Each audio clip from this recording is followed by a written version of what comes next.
Pakistan ici, non? Non. Donc j'ai fait de longues recherches archéopoétiques, le cadre s'y prête, et voici ce que j'ai trouvé. Écoutez.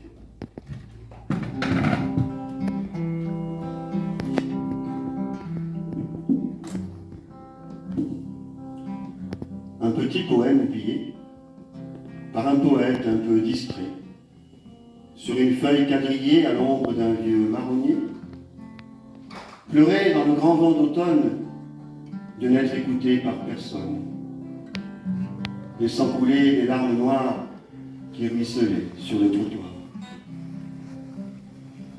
Les gens, dans leur manteau de laine, qui se foutaient bien de Verlaine, emmitouflés dans leur puissance, drapés dans leur indifférence, passaient devant sans regarder ce malheureux bout de papier. Brouillon de rimes délavées, lettres d'amour trop griffonnées. Tout semblait perdu pour le pauvre poème.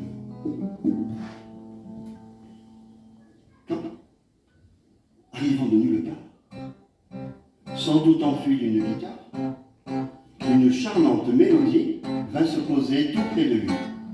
Oh, c'était une simple musique, aucune prétention symphonique.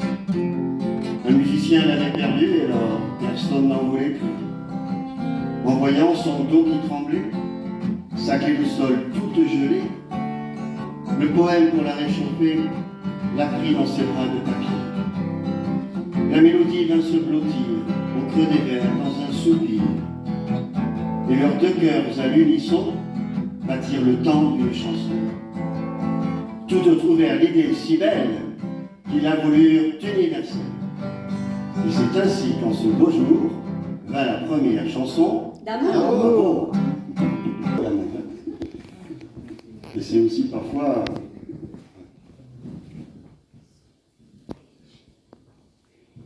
une histoire de casserole. Et oui, malheureusement, c'est aussi ça. Donc voici les casseroles. Rétro.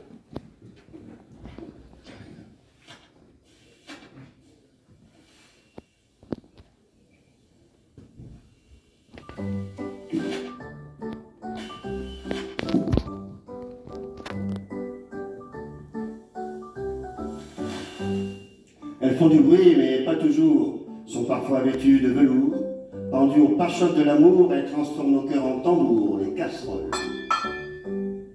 On les trimballe comme des boulets depuis qu'on était tout bébé, ou en tout cas depuis l'acné.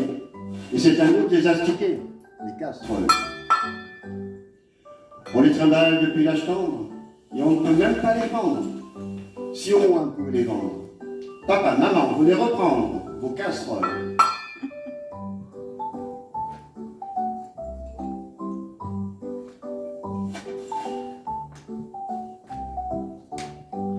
Mais on se dit, les casseroles. C'est à l'épouse ou au mari de les décrocher de notre vie. C'est leur rôle. Seulement voilà, ils en ont aussi. Pas de bol. Et quand l'âme sœur arrive avec ses casseroles, même si c'est une déesse grecque, de l'Acropole, un milliardaire bourré de copecs, de pétrole, ça se termine en prise de bec de quoi? De casserole, bravo. Merci. De casserole. Merci. Ah, c'est ça, oui.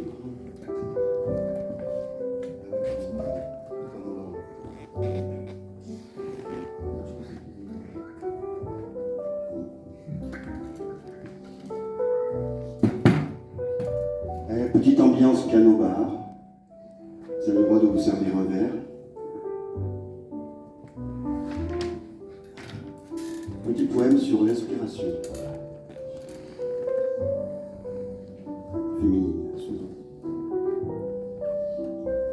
Mes pensées tournent et virevoltent, feuilles en feu loin de leurs branches. Couleur de sang et de révolte, et ma page demeure blanche. J'ai beau remplir mes verres de gris, debout près d'un comptoir en planche, je ne m'enivre que de cris, mais ma page demeure blanche. Enjambements, rimes embrassées, suivant les courbes de tes hanches. Mes pensées ne font que glisser, mais ma page demeure blanche. Mais, mystère de l'inspiration, sans le vouloir, sans le savoir, le temps d'une respiration, ma plume a peint ma page en noir. Mes idées ont touché le sol, et l'encre sur la feuille ivoire dessine des mots qui s'envolent, si haut qu'on ne peut plus les voir. Reste l'empreinte d'un poème, ombre furtive dans le soir, souvenir de mes idées blêmes, offertes au ciel en exutoire. Moi, je suis particulièrement énervé par tous ces mots en ing qu'on nous assène à longueur de journée et qui appauvrissent notre langue française. Tous ces mots en ing. Donc voici une chanson intitulée « Tout en ing ».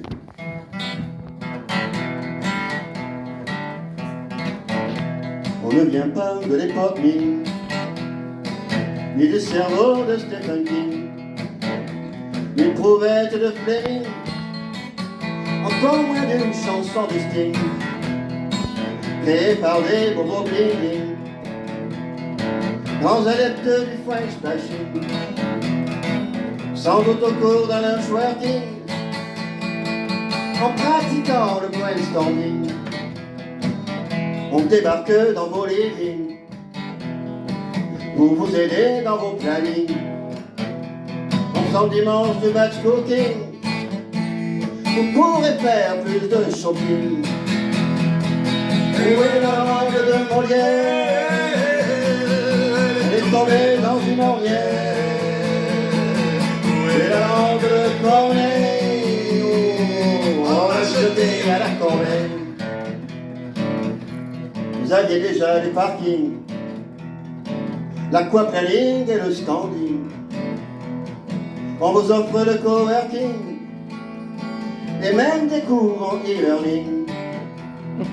Et si votre fils met des piercings, au lieu de lui faire du forcing, proposez-lui un débriefing pour comprendre son relooking. Où est la langue de Molière? Elle est tombée dans une ornière. Où est la langue de Corneille? On l'a jetée à la corbeille. Y'en a marre de ce surbooking, des mailings et du speed dating. Alors bon, moi je fais un zapping et je m'en vais faire un trading. En Alaska, faut vraiment revoir le casting pour remplacer ces mots en ligne. C'est du boulot, je l'imagine, mais ça ferait plaisir à Racine. La langue de Molière, elle est tombée dans une ornière. Où est la langue de Corneille? On l'a jetée à la corbeille. Oh yeah. De rose. On va parler, voilà. On va faire une parenthèse fleurie. Voilà. Et pour commencer,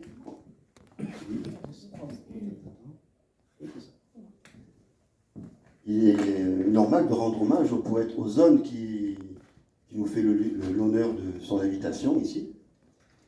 Et donc Marie-Christine va nous dire un poème intitulé Les Roses. Et avant, je voudrais, on va faire une petite introduction, en hommage aussi à Ronsard, bien sûr, parce que nous allons rester dans les roses.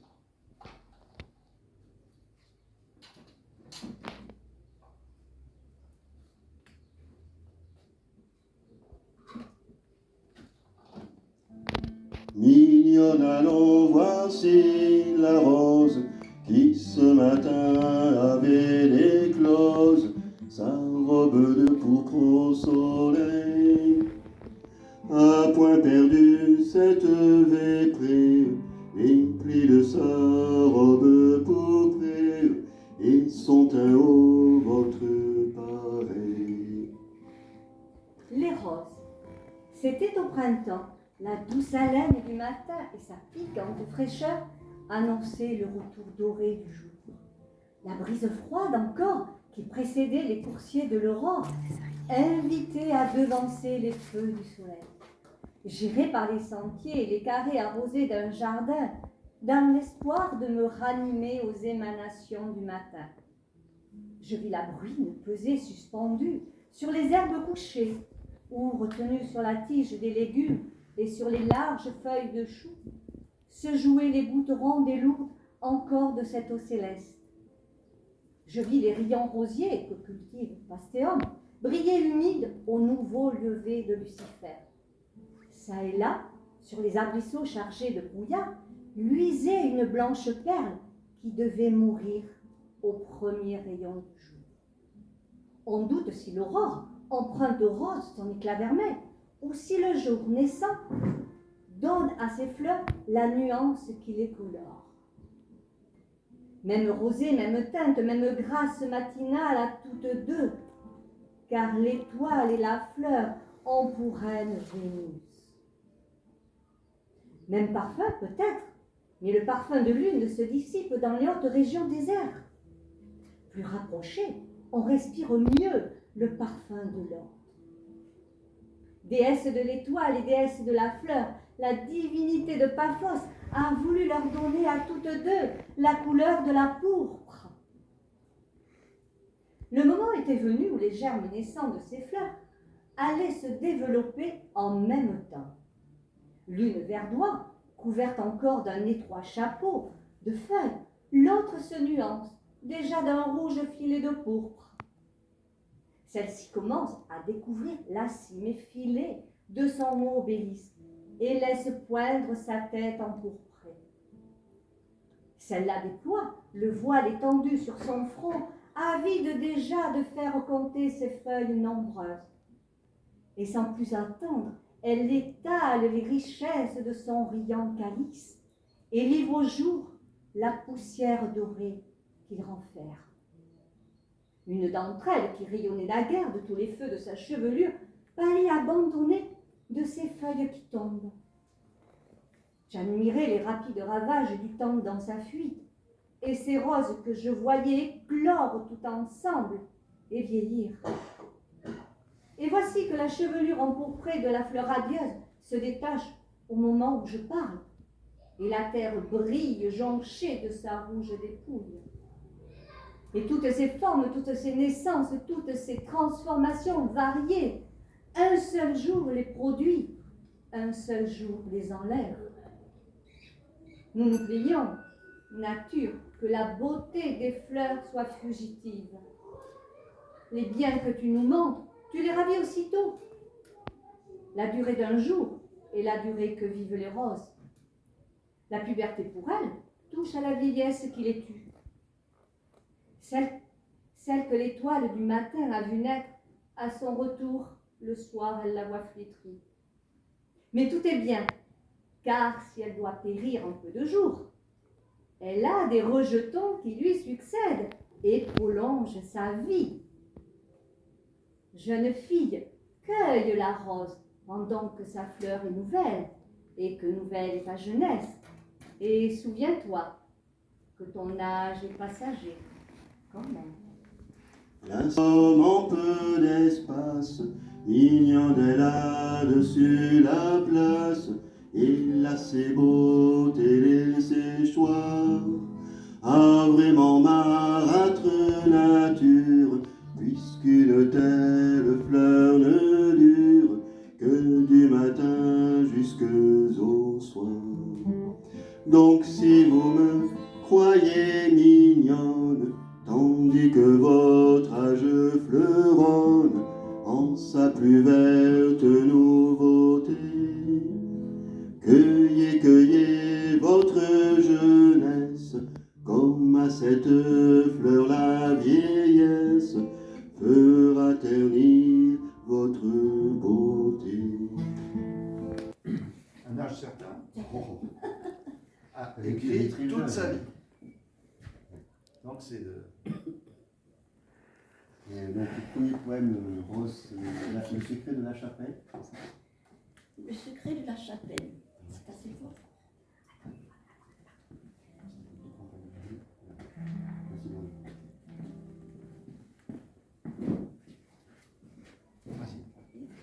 Le secret de la chapelle. Il est une vieille chapelle servant d'appui pour des ombelles. J'aime revoir son toit moussu, peuplé d'oiseaux posés dessus, ses murs usés de pierres blanches. D'un promontoire, elle s'élance, auréolée du ciel d'azur, comme tendue vers le futur. La cloche sombre, lasse immobile, que laisse voir son campanile. Depuis longtemps, nul ne l'a mue, car le dernier sonneur n'est plus. Aux alentours, les prés et vignes lui sont écrins. Et bien en ligne, 3 pins altiers, au fait verts, s'ils le pouvaient, seraient diserts. Ils apprendraient aux gens qui passent qu'à la Toussaint, moment fugace, l'endroit revit comme autrefois. On y revient chanter sa foi.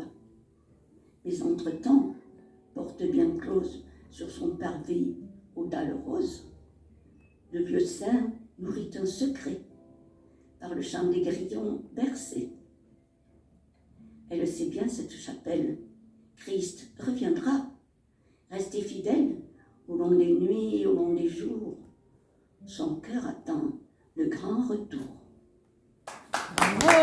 Printemps. Un battement d'ailes dans le ciel tout bleu. C'est une hirondelle que je suis des yeux. Emporte avec elle tous mes chants joyeux. Au creux de son aile, mon amour pour Dieu. Que ma ritournelle, ingénue, fleur bleue, de mon être frêle, vole jusqu'aux cieux. Mon cœur a des ailes, vrai, c'est merveilleux, comme l'hirondelle que je suis des yeux. Merci. On va essayer. Ouais. Donc, écoutez, laissez-vous pas bercer par les mouettes, le bruit des vagues.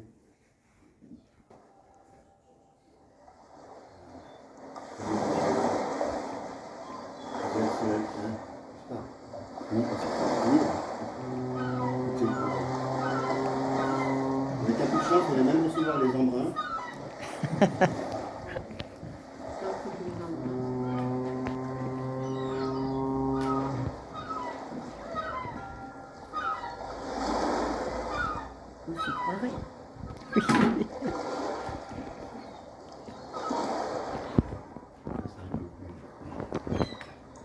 Alors c'est bien beau. Moi aussi j'ai envie de partir.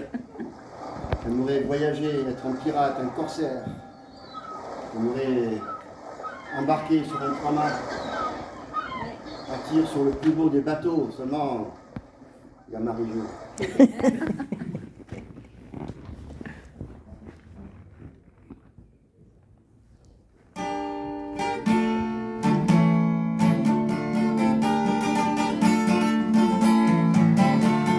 La fête du fleuve aujourd'hui à Bordeaux.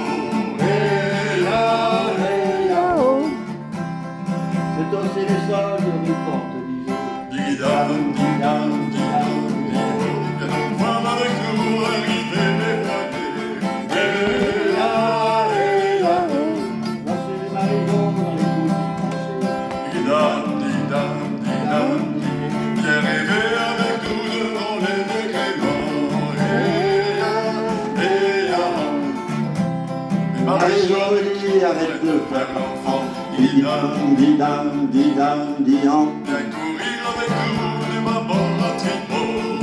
Hey ya, hey ya, oh. Marie-Jo voudrait un petit haut d'abord. Didam, didam, didam, didam.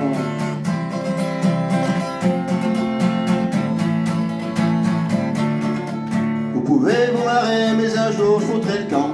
Hey ya, Hey ya, oh. et avec le petit haut foie, pantalon blanc, Didam, didam, didam, didam.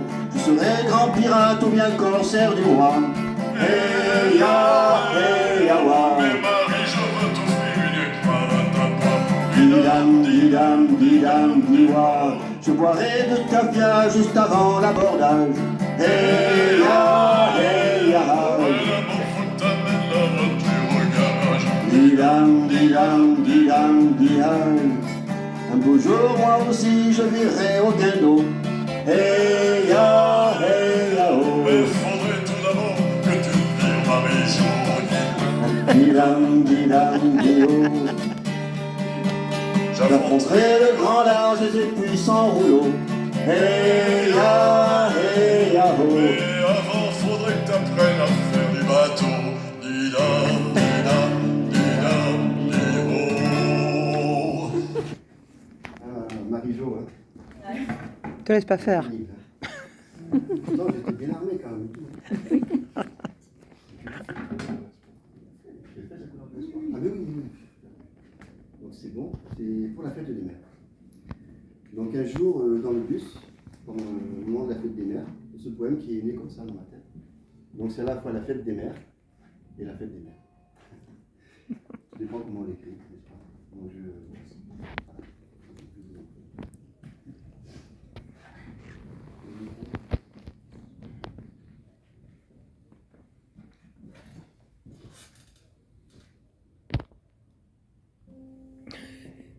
Pour la fête des mères. Pour la fête des mères, les anciens ont offert une très jolie pierre, trouvée dans les monts blancs. Une pierre aux reflets bleus et verts et coquillages blancs dans sa chair. Il paraîtrait qu'hier, il y a fort longtemps sur la terre, les rochers et les mers s'aimaient passionnément. Légendaires, leur étreinte créèrent des monts et des volcans, des rivières. Puis un matin, la mer reprit tranquillement sans manière son chemin solitaire, laissant dans les monts blancs les cratères, son empreinte légère des coquillages blancs, ses mystères. Pour la fête des mers, les enfants océans ont offert une très jolie pierre, trouvée dans les monts blancs, une pierre aux reflets bleus et verts et coquillages blancs dans sa chair. Bravo. Bravo. sur les voyages, mais c'est partir aussi loin que l'on peut, partir pour rêver.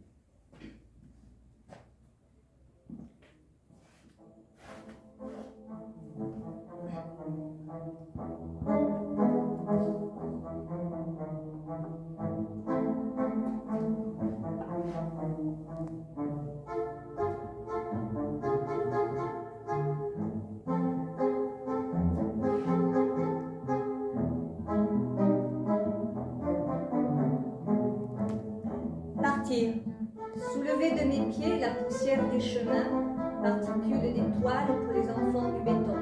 Partir, en portant sur mon dos un nuage de pluie, pour étancher la soif de ceux qui restent là et qui ne savent même pas qu'ils ont soif.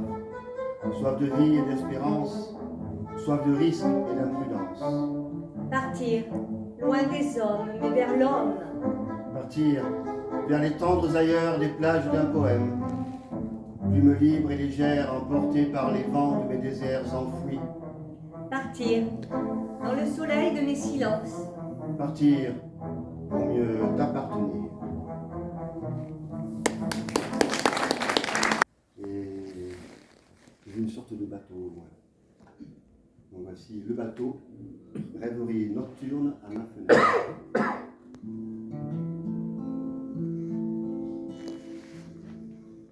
Bateau immobile qui ne part jamais. Un bateau immobile, tout feu allumé, avec sa cheminée et sa fumée horizontale.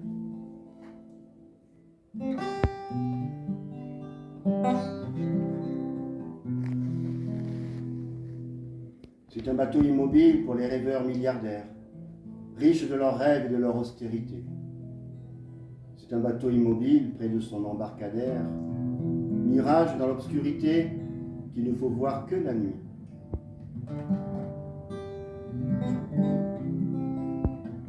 Car au petit matin, quand tout s'est dévoilé, ce bateau immobile redevient déchetterie. Par une autre chanson de marin, Corne de brume, s'il vous plaît, maestro.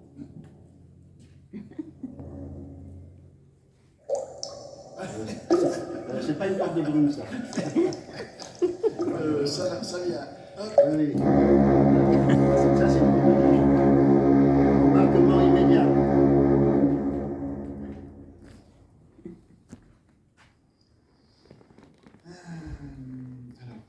Donc, c'est l'intitule Il suffit de croire en ses rêves. Ah oui, c'est ça. Et il n'est pas branché. Ah, il n'est pas branché, Si, si. Ah oui.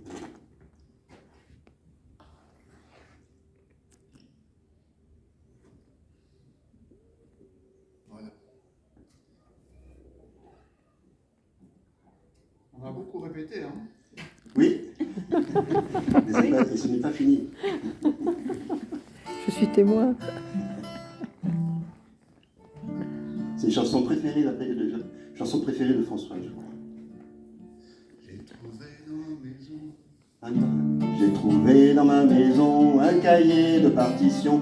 J'ai pensé que ce serait beau d'en faire une voile pour mon bateau, d'en faire une voile pour mon bateau. J'ai trouvé dans mon placard une caisse de guitare. J'ai pensé que ce serait beau d'en faire une coque pour mon bateau, d'en faire une coque pour mon bateau.